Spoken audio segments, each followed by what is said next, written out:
Job was faced with the problem of explaining to his friend the reason for his afflictions.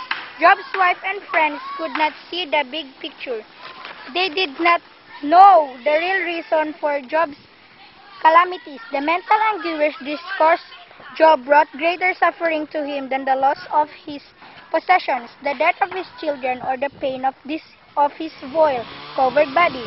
Job did not understand the reason for his suffering either, but his faith in God was not destroyed. From the depths of despair and depression, Job determined to trust God. Whatever happened to him, at last, God spoke.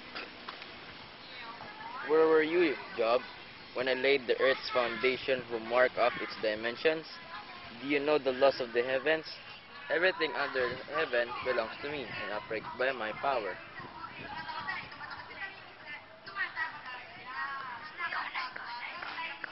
I know that you can do all things, that everything is in your power.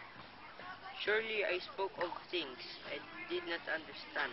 My ears have heard you, but my eyes have seen you. Job was content. His friends did not understand him, but God did.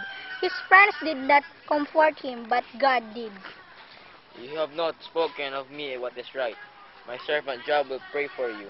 I will accept his prayer and not deal with you because of your foolishness. Job did pray